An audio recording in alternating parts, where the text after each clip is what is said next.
पिछले एपिसोड में आपने देखा कि कैसे इतनी मुसीबतों और लड़ाइयों से जूझकर कम्युनिस्टों ने चाइना को आज़ाद करवाया, लेकिन अब भी अमेरिका और उसके साथ वाले कई देशों ने माओ जेतुंग की सरकार को माना ही नहीं था। अब इसके अलावा क्या आप ये जानते हैं कि अमेरिका ने चीन पर भी परमाणु बम फेंकने की कोशिश की थी और अमेरिका की इस नीयत का क्या नतीजा निकला था? जब कोरिया की जंग हुई तो उसमें भारत और पाकिस्तान ने क्या भूमिका निभाई? अमेरिका और रशिया के फाइटर प्लेन्स यानी हवाई जहाजों की लड़ाई का अंजाम क्या हुआ? यही सब आज आपको बताएंगे इस 5वें एपिसोड में। तो 1 अक्टूबर 1949 को जब माओ जेतुंग चीन के आज़ाद हो जाने का ऐलान कर रहे थे तो दुनिया परमाणु जंग के दहाने पर आ खड़ी थी। अमेरिका तो 4 साल पहले परमाणु बम बनाकर जापान पर गिरा भी चुका था। दूसरी तरफ रशिया भी चोरी छुपे परमाणु हथियार बना रहा था। दुनिया के बहुत सारे देश सुपर पावर बनने की होड़ में लगे हुए थे। रूसी फौजियों ने वर्ल्ड वॉर 1 में हिटलर के हार जाने के बाद 200 से ज्यादा साइंटिस्ट यानी वैज्ञानिकों को गिरफ्तार कर लिया था, जो अब रशिया में परमाणु हथियार तैयार कर रहे थे। चीन में माओ के सरकार में आने से 1 महीने पहले 29 अगस्त 1949 को सोवियत रूस यानी रशिया ने परमाणु बम परीक्षण कर दिया, लेकिन माओ का चीन इनकलाब दुनियावी सियासत में किसी परमाणु बम के धमाके से कम नहीं था, क्योंकि अमेरिका के सामने अब एक नहीं बल्कि 2 बड़े दुश्मन आ खड़े थे। इनमें से चीन उस वक्त एक गरीब मुल्क ही सही, लेकिन वो इलाके में अमेरिका से बड़ा और आबादी में दुनिया का सबसे बड़ा मुल्क था। चीन में कम्युनिस्ट इनकलाब होने से अमेरिका की नींद उड़ गई। अमेरिका और यूरोप में शोर मच गया कि अब पूर्वी एशिया के सारे देश जैसा कि कोरिया, जापान और वियतनाम वगैरह भी कम्युनिस्ट इनकलाब की जद में आ जाएंगे और रशिया के ज़ेरे असर हो जाएंगे। अब अमेरिका ने इस खतरे से निपटने और मुकाबला करने के लिए पहले से भी ज्यादा खतरनाक परमाणु बम तैयार करना शुरू कर दिए और अपने साथी मुल्क ब्रिटेन को भी परमाणु ताकत बनाना शुरू कर दिया। जी हाँ, इसी अमेरिका ने जो आज परमाणु हथियार बनाने पर दूसरे देशों पर पाबंदियां लगाता फिरता है। चीन में इनकलाब आने के 1 साल के अंदर अंदर हालात कुछ ऐसे हो गए थे कि अमेरिका चीन पर भी परमाणु हमला कर सकता था, और इसकी वजह थी कोरिया। अमेरिका और रशिया ने कोरिया को 2 हिस्सों यानी उत्तरी और दक्षिणी कोरिया में बांट दिया था और एक सरहदी लकीर खींच डाली थी, जिस सरहदी लकीर को 38 पैरेलल कहा जाता था। इनमें से उत्तरी कोरिया रशिया के ज़ेरे असर यानी रशिया के साथ था, और उस वक्त उत्तरी कोरिया पर किम संग टू की सरकार और हुकूमत कायम थी, जो उत्तरी कोरिया के आज के मौजूदा लीडर किम जोंग उन का दादा था। किम संग की एक ख्वाहिश थी कि वो दक्षिणी कोरिया को भी अमेरिकी कंट्रोल से छीनकर पूरे कोरिया को फिर से एक कर दे। इस काम में चीन और रशिया दोनों किम संग की मदद कर रहे थे। किम संग ने 6000 से ज्यादा गेरिला फौज तैयार की और इसे खुफिया तौर पर दक्षिणी कोरिया में दाखिल कर दी। अब उत्तरी कोरिया की इस छापामार फौज ने दक्षिणी कोरिया में अपने मुकामी हमदर्दों को साथ मिलाकर दक्षिणी कोरिया की फौज पर हमले किए। अमेरिकी इंटेलिजेंस एजेंसी CIA का कहना है कि इन किम संग के फौजियों के गेरिला हमले कामयाब होने के बाद किम संग खुद मॉस्को गया। वहां पर उसने स्टालिन और माओ जेतुंग से मिलकर दक्षिणी कोरिया पर हमला करने की इजाजत हासिल कर ली। वो वक्त भी आ ही गया जब 25 जून 1950 को उत्तरी कोरिया की 1,35,000 सिपाहियों की फौज दक्षिणी कोरिया में दाखिल हो गई। हैरान करने वाली बात यह है कि दक्षिणी कोरिया में मौजूद अमेरिकी CIA के इंटेलिजेंस सेंटर को ये मालूम था कि उत्तरी कोरिया की फौज हरकत में आ चुकी है, फिर भी अमेरिका ने कुछ नहीं किया, क्योंकि उसे लगता था कि सोवियत रूस कोरिया में जंग छेड़कर तीसरी जंग अजीम यानी तीसरा वर्ल्ड वॉर करवाने का खतरा मोड़ नहीं लेगा। CIA का आज भी ये मानना है कि उस वक्त उत्तरी कोरिया के हमले का अंदाजा ना लगा पाना बहुत बड़ा इंटेलिजेंस ब्लंडर था, एक गलती थी। अमेरिका की इस गलती की वजह से उत्तरी कोरिया का हमला बहुत कामयाब रहा। रशिया के खतरनाक टैंकों की मदद से उत्तरी कोरिया ने सिर्फ 3 दिन में दक्षिणी कोरिया की राजधानी सियोल पर कब्जा कर लिया। दक्षिणी कोरिया की फौज के पास हथियार बहुत कम ही थे, जिसका नतीजा ये निकला कि उसे हर मुआज पर उत्तरी कोरिया से बुरी तरह हारना पड़ा, जिसकी वजह से अब अमेरिका भी खामोश नहीं रह सकता था। इसलिए उत्तरी कोरिया को हमलावर फौज करार देते हुए अमेरिका ने उत्तरी कोरिया की फौज पर हवाई जहाजों से बमबारी शुरू कर दी। यही नहीं, अमेरिका ने शांति संगठन यूनाइटेड नेशन से ये करार भी मंजूर करवा लिए कि दक्षिणी कोरिया की मदद के लिए आलमी फौज यानी यूनाइटेड नेशंस की मिलीजुली फौज भेजी जाए। अब चूंकि सोवियत रूस ने UN की इस मीटिंग का बॉयकॉट किया था, जबकि यूनाइटेड नेशंस में चीन की मुस्तकिल सीट चियांग काई शेक के पास थी, जो माओ और कम्युनिज्म दोनों का दुश्मन था। इसलिए सोवियत रूस और चीन दोनों ही यूएन नेशंस की करार वाली फौज को वीटो नहीं कर सके। यूनाइटेड नेशंस फौज के इस करारदाद की खित्तों के दो और अहम देशों ने भी हिमायत की, और वो दो देश थे भारत और पाकिस्तान। अब यूनाइटेड नेशंस में ये फौजी करार मंजूर होने के फौरन बाद अमेरिका के साथ साथ 16 दूसरे देशों की एक बड़ी आलमी फौज तैयार की गई, और इस फौज का कमांडर था अमेरिकी जनरल डगलस मैकार्थर। ये वो शख्स था जिसने दूसरे वर्ल्ड वॉर में जापान को हराया था। सो कोरिया की जंग शुरू हो गई, और क्या आप ये जानते हैं कि इस जंग में पाकिस्तानी फौज का क्या किरदार था? तो जब अमेरिका ने पाकिस्तान से उत्तरी कोरिया में 2 ब्रिगेड फौज भेजने की मांग की, तो पाकिस्तान के पीएम लियाकत अली खान ने अमेरिका को ये कहकर मना कर दिया कि इस वक्त भारत के साथ हमारे रिश्ते ताल्लुकात अच्छे नहीं है, इसलिए फिलहाल फौज की ज्यादा जरूरत हमको पेश है। लेकिन इसके अलावा उन्होंने यूएन की फौज को 5000 टन गंदुम यानी अनाज भेजने की पेशकश जरूर की थी। ताहम आपकी जानकारी के लिए बता दें कि लियाकत अली खान अमेरिका की हर डिमांड ठुकरा रहे थे। उन्होंने तो सोवियत रूस की जासूसी करने के लिए पेशावर के बुटबेर का हवाई अड्डा भी अमेरिका को देने से मना कर दिया था। लेकिन जब सैयद सिकंदर मिर्जा का दौर आया, तब अयूब खान पाकिस्तानी फौज के जनरल थे, और उसी दौर में ये अड्डा अमेरिका को दे दिया गया था। फिलहाल आप इतना जान लीजिए कि लियाकत अली खान ने पाकिस्तान को कोरिया की जंग में शामिल होने से बचा लिया। इस तरफ हमारे भारत ने भी उत्तरी कोरिया के खिलाफ फौज तो नहीं भेजी, लेकिन यूएन फौज की मदद के लिए एक मेडिकल यूनिट जरूर भेज दिया। भारत के साथ साथ 41 देशों ने अलग अलग तरीकों से यूएन की आलमी फौज की मदद की। अब डगलस मैकार्थर की कमांडरी में अमेरिकी और दूसरी मददगार फौजें दक्षिणी कोरिया में दाखिल हो गई, और उन्होंने उत्तरी कोरिया की हमलावर फौज के एक बड़े हिस्से को घेर लिया। उत्तरी कोरिया ने यूएन की फौज का डटकर मुकाबला किया, लेकिन एयरफोर्स, हवाई फोर्स न होने की वजह से आखिर अमेरिकी दुश्मन इन पर हावी हो गया। यूएन की इत्तेहादी फौज ने ऐसा जबरदस्त हमला किया कि उत्तरी कोरिया के 65,000 फौजी मारे गए या पकड़े गए। हजारों फौजी गेरिला हमलों के लिए छुप गए, जबकि 25,000 की फौजें उल्टे पांव उत्तरी कोरिया की तरफ वापस भाग गई। अमेरिका ये जंग जीत चुका था, और अब उसके पास इज्जत के साथ ये जंग खत्म करने का बेहतरीन मौका था। लेकिन कहते हैं कि अमेरिकी जनरल डगलस मैकार्थर एक मगरूर और घमंडी शख्स था। वो उत्तरी कोरिया पर कब्जा करके कम्युनिस्टों को सबक सिखाना चाहता था। वो चीनियों को भी अपने से कमतर और नीचा समझता था, इसलिए उसने इन धमकियों को भी नजरअंदाज कर दिया कि अगर डगलस मैकार्थर ने उत्तरी कोरिया पर और हमला किया तो चीन भी इस जंग में शामिल हो सकता है।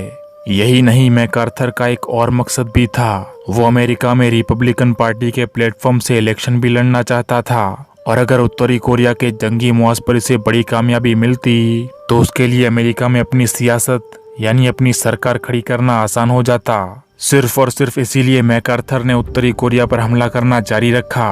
लेकिन जैसे ही अमेरिकी फौज ने उत्तरी कोरिया की सरहद पार की, वैसे ही चीनी फौज भी हरकत में आ गई।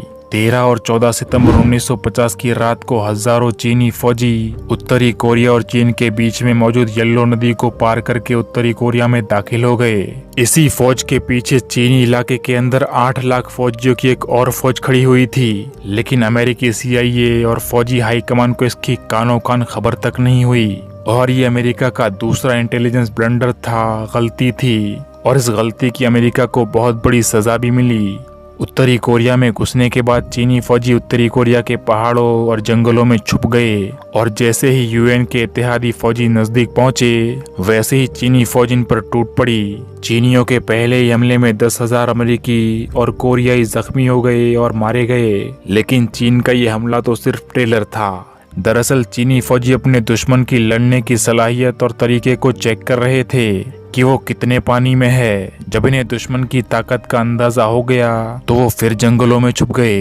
मैकार्थर अब भी चीनी फौज की ताकत को न समझ सका। उसे लगा कि दुश्मन मुकाबला करने के बजाय भाग गया है, सो उसने भागे हुए चीनियों की तलाश में अपनी फौज भी जंगल में भेज दी, और इस तरह से मैकार्थर चीनियों के बिछाए हुए जाल में फंस गया। चीनी फौजी चारों तरफ से मैकार्थर की फौज पर टूट पड़े, और इस बार यूएन की इत्तेहादी फौज को इतना जानी नुकसान हुआ कि वो उत्तरी कोरिया को ही खाली करके वहां से निकल गए। ये अमेरिका की एक तारीखी और बहुत बड़ी हार थी। और क्या आप ये जानते हैं कि इस तारीखी हार की वजह क्या थी? वजह ये थी कि चीनी फौज इस लड़ाई में भी लॉन्ग मार्च वाला जंगी तरीका इस्तेमाल कर रही थी। चीनी फौज का तरीका ये था कि वो छुपकर दुश्मन के इतने करीब पहुंच जाते कि उनके दुश्मन अपने टैंक, तोपखाने और हवाई जहाजों का सही से इस्तेमाल ही नहीं कर पाते थे, और फिर ये चीनी अपने हथियारों के बावजूद बेबस खड़े दुश्मनों का सफाया कर देते। अहम बात तो यह है कि चीनी फौज के पास ना एयरफोर्स थी और ना ही मॉडर्न हथियार, हत्ता कि इतनी बड़ी चीनी फौज की सप्लाई के लिए ट्रक भी ना होने के बराबर थे। चीनी फौज के लिए खुराक और हथियार साइकिलों पर लाद लाद कर लाया जाता था। फिर भी चीनी फौज मजबूत इरादा बनाए हुए थी और अमेरिकी फौजी अपने तेज हवाई जहाजों की मदद के बावजूद चीनी फौज के सामने बेबस नजर आ रहे थे। अब उत्तरी कोरिया से अमेरिका को निकालने के बाद चीनी फौज ने दक्षिणी कोरिया में दाखिल होकर उसकी राजधानी सियोल पर कब्जा कर लिया। चीनी फौज की तादाद और भी बढ़ चुकी थी, लेकिन यहाँ पर एक मसला खड़ा हो गया। वो ये कि चीन के लाखों फौजी मौज पर पहुंच चुके थे और अब वो खुले इलाके में थे, और खुले इलाके में दुश्मन पर छुपकर हमला करना नामुमकिन था, और इसका अमेरिका ने बहुत फायदा उठाया। अमेरिकी एयरफोर्स और तोपखाने ने सियोल पर बमबारी करके चीन फौज को पीछे हटने पर मजबूर कर दिया। दोनों फौजें वापस अपने सरहदों पर आ गई, यानी 38 पैरेलल पर, लेकिन अमेरिकी फौज थक चुकी थी और आगे बढ़ने की पोजीशन में नहीं रही थी। अमेरिका के पीएम ट्रूमैन ने अपना हुक्म न मानने की वजह से कमांडी जनरल डगलस मैकार्थर को अपने ओहदे से बरतरफ कर दिया था, लेकिन डगलस मैकार्थर अमेरिकी आवाम में बहुत मकबूल था। अमेरिका के लोग उसे बहुत पसंद करते थे, सो अमेरिकी आवाम ने अपने ही पीएम ट्रूमैन के खिलाफ कई प्रदर्शन किए। इन प्रदर्शनों के बावजूद ट्रूमैन ने मैकार्थर को बहाल नहीं किया, उसे ओहदे से हटाए ही रखा। लेकिन इस दौरान वो समझ गया था कि अब अमेरिका में उसे इतना नापसंद किया जा रहा है कि वो अगला इलेक्शन नहीं लड़ पाएगा, और अगर लड़ भी लिया तो उसकी बदतरीन हार तय है। इसलिए ट्रूमैन ने आने वाले इलेक्शन ना लड़ने का ऐलान भी कर दिया। यानी ये जंग डगलस मैकार्थर और ट्रूमैन दोनों के करियर को ले डूबी। यहाँ आपको ये भी बताता चलूं कि चीनी फौज की कामयाबियां देखकर ट्रूमैन और मैकार्थर दोनों ही चीन और उत्तरी कोरिया पर परमाणु बम फेंकना चाहते थे। ट्रूमैन ने तो एक बार प्रेस कॉन्फ्रेंस में कह भी दिया था कि कोरिया की जंग में परमाणु बम के इस्तेमाल पर वॉर हो रहा है। अमेरिकी सरकार के बहुत से ओहदेदार और जनरल्स भी कह रहे थे कि चीनी शहरों पर परमाणु बम फेंक दिए जाए। इसके जवाब में माओ ने चीनी रेडियो के जरिए खबरदार किया कि परमाणु हथियारों के इस्तेमाल की बातें तीसरी जंग अजीम यानी तीसरा वर्ल्ड वॉर शुरू करवा सकती है। अमेरिकी पीएम ट्रूमैन ने सिर्फ जुबान से ही परमाणु बम गिराने की धमकी नहीं दी थी, बल्कि अमेरिकी फौज ने तो कुछ परमाणु हथियार चीन के करीब पैसिफिक समंदर में मौजूद अमेरिकी नेवी के बेस पर बेच भी दिए थे और तैयार भी कर लिए थे। चीन और उत्तरी कोरिया पर परमाणु हमले की तैयारियां पूरी हो चुकी थी। ट्रूमैन वही अमेरिकी पीएम था जिसने जापान पर परमाणु बम फेंकने का हुक्म दिया था। इस शख्स से किसी तरह के रहम की उम्मीद रखना भी बेकार था, लेकिन अमेरिका को यह भी मालूम था कि अगर चीन के खिलाफ परमाणु बम इस्तेमाल हुआ तो सोवियत रूस भी इसका जवाब जरूर देगा। इसलिए कोरिया की जंग में परमाणु बम के इस्तेमाल की नौबत ही नहीं आ सकी। दूसरी तरफ परमाणु हमले की धमकियों के बावजूद माओ मजबूती से डटे हुए थे और हर हाल में दक्षिणी कोरिया को जीतना चाहते थे। अमेरिकी और चीनी फौज एक दूसरे पर बार बार हमले कर रही थी और हर हमले में कुछ न कुछ इलाके इनके हाथ आ जाते थे।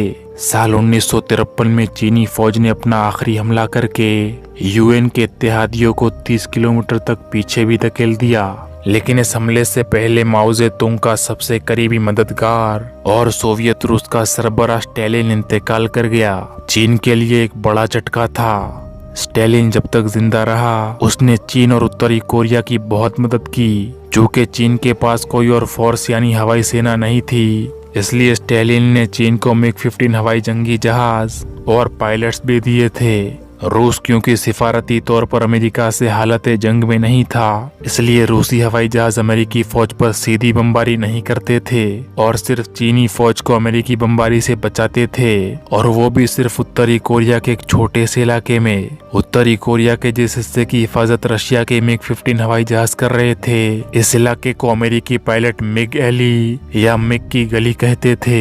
उत्तरी कोरिया के आसमानी इलाकों में 2.5 बरस तक अमेरिकी और रूसी जंगी जहाजों में जबरदस्त डॉग फाइट्स हुई, लड़ाइयाँ हुई। ये दुनिया के इतिहास में हवाई जहाजों की पहली लड़ाई थी। रूसी मिग हवाई जहाजों को अमेरिकी हवाई जहाजों पर एक फोकियत ये हासिल थी कि रूस के हवाई जहाज ज्यादा ऊंचाई पर उड़ते थे और बादलों में छुप जाते थे, और जब अमेरिकी हवाई जहाज इनके नीचे से गुजरते तो रूसी मिग जहाज इन पर बुलंदी से टूट पड़ते।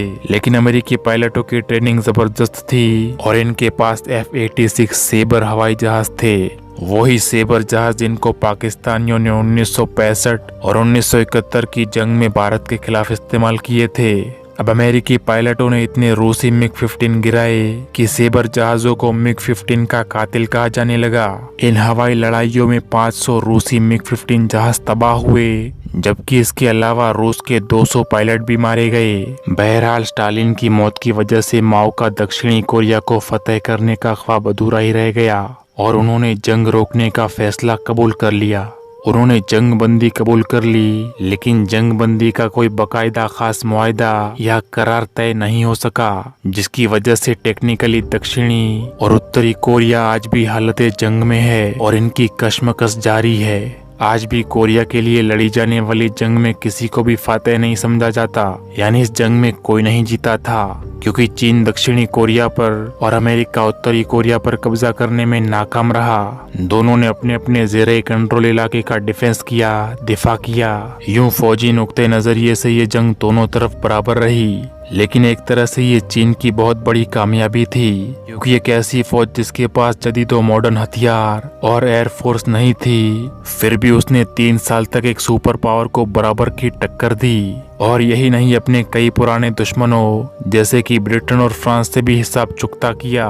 कोरिया की जंग के दुरुस्त आजादो शुमार में आज भी इख्तिलाफ पाया जाता है। अमेरिका के मुताबिक इस जंग में चीन और उत्तरी कोरिया के 10 लाख से ज्यादा फौजी मारे गए और 11 लाख के लगभग जख्मी हो गए, जबकि चीन अपने सिर्फ 1.5 लाख लोगों की मौत को ही तस्लीम करता है। इस जंग में दक्षिणी कोरिया के 2 लाख से ज्यादा फौजी मारे गए और 4 लाख से ज्यादा जख्मी हुए, जबकि अमेरिकी फौज का जानी नुकसान सिर्फ 36,000 फौजियों का था और 1 लाख से ज्यादा अमेरिकी जख्मी हुए। इसके अलावा 8,000 के करीब अमेरिकी फौजी लापता भी हुए थे, जिनका आज तक पता नहीं चल सका, जबकि 200 अमेरिकी फौजियों की बाकियात यानी उन शहीदों की बची कुची चीजें उत्तरी कोरिया के कब्जे में थी, जो साल 2018 में अमेरिका को वापस कर दी गई। कोरिया की जंग की एक और तकलीफदेह हकीकत ये थी कि इस जंग में 16 लाख आम शहरी भी मारे गए। कोरिया की जंग तो खत्म हो गई, लेकिन चीन की जंगों का तो अभी आगाज ही हो रहा था, यानी ये तो सिर्फ शुरुआत थी, क्योंकि चीन को मुत्तहिद करने का, एक करने का ख्वाब अभी अधूरा था। चीन ने साल 1950 में तिब्बत को तो अपने साथ मिला लिया था, लेकिन ताइवान पर अब भी माओ के पुराने दुश्मन चियांग काई शेक की हुकूमत थी।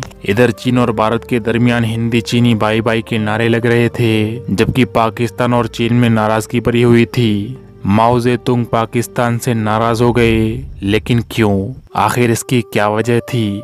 पाकिस्तान चीन को धमकी देने पर क्यों मजबूर हो गया? हमारे पुराने प्रधानमंत्री जवाहरलाल नेहरू की वो कौन सी गलती थी जिसने पाकिस्तान और चीन की दोस्ती की बुनियाद रखी? और अक्साई चीन के पहाड़ों में चीनी और भारतीय फौज के खूनी टकराव की कहानी भी आपको दिखाएंगे